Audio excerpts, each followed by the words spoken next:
Hi there, I'm Alex and welcome back to Ukes with Alex. I've got a couple of videos that I'm filming at the same time in a batch today that I'm going to release over a long time, and I thought it might be fun just to do a very quick frequently asked questions video. I did one when I launched the channel in July 2020, and I still get some of the same questions, and I get some new ones that maybe I should have answered the first time round. So I've made a short list based on the most common questions I get on YouTube and via Patreon and various social media platforms. And I thought we'd run through half a dozen of them or so now. Okay, number one, how did I get my job? That's a really common one. I get asked that all the time because on the surface, it must look like I just sit and play ukuleles all day, and then once a week, I compile all that footage into a 10, 20 or 30-minute video. That's not the case at all. How did I get my job? Well, I have been a gigging musician since I was 16, and I have worked with ukuleles every day since 2008, 2009. And my main job actually has very little to do with the videos. I think my main job is actually meeting and greeting people that watch the YouTube videos for the Southern Ukulele Store, and then advising them about which instruments, strings, pickups, or whatever it is they're looking at to buy. So I'm basically a glorified sales assistant, but I manage the day-to-day runnings of the Southern Ukulele Store as well. The videos take up about 4 hours of my week.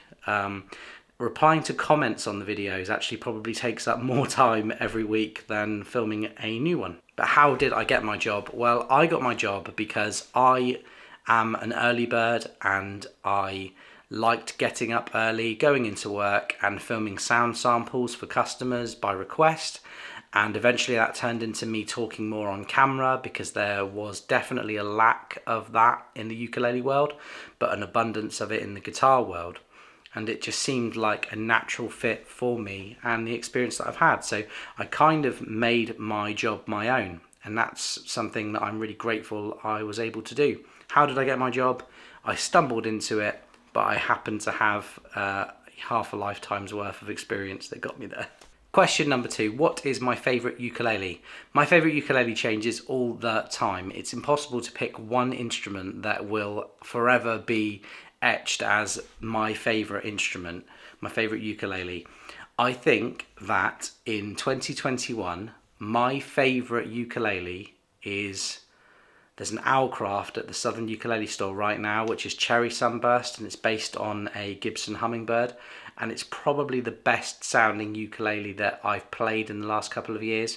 Because that's the thing, once you get an instrument, even though it's magical and you develop a bond with it, you become used to it. It's a bit like being in a relationship, but that's how I feel about musical instruments. So sometimes you become numb to just how special they are. So mentally, I'm always looking for the next thing, and I think if money was no object for me right now, that special edition Owlcraft at the Southern Ukulele Store is my favourite ukulele in the world at the moment. Of the ukuleles I own, my favourite ukulele would be the Big Island Uli, because it was a special edition model that came in and I just didn't expect to like it as much as I do.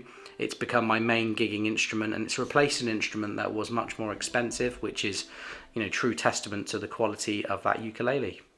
Do I even gig? Are you in a band? That's a very common question. I answer that question every day.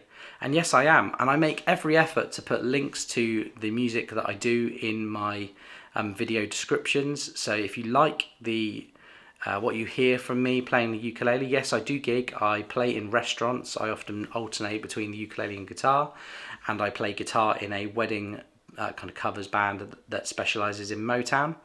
My original music, you can hear that if you search for Alex Beds on your favourite streaming network.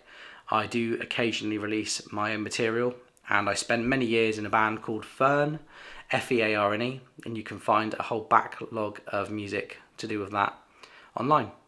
Also, I was in a band with Phil from the Southern Ukulele Store for a while called Hummingbird and the Crow. You can find that as well on the streaming services and by searching on YouTube. Okay, the next one, the big one. What string should I use on my blah, blah, blah, blah? Everyone's got a different ukulele. Everyone likes different things. What strings should you use? Well, you should probably pony up 40 or 50 pounds and buy a few different types of strings, and then over the next 4 or 5 months, as you get to know your instrument, try different ones, and you'll know what you like best. To summarize, and I have done this many times before, but to try and give you the 30-40 second version, if you have a responsive top wood, so spruce, cedar, or something bright like koa, acacia, then what I recommend you do is you try clear fluorocarbon and dark fluorocarbon first. They're the most popular options. They're the most modern sounding. They're clean, they're concise, they are bright, but they're also quite powerful. So you can get a clean, sustaining note from fluorocarbon much easier than you can on nylon or Nile gut.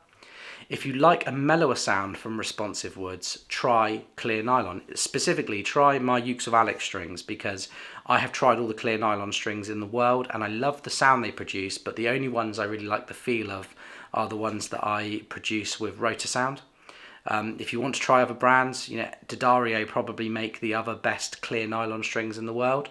Black nylon is the darkest sounding, so if you've got a really bright instrument and want it to be darker, try black nylon.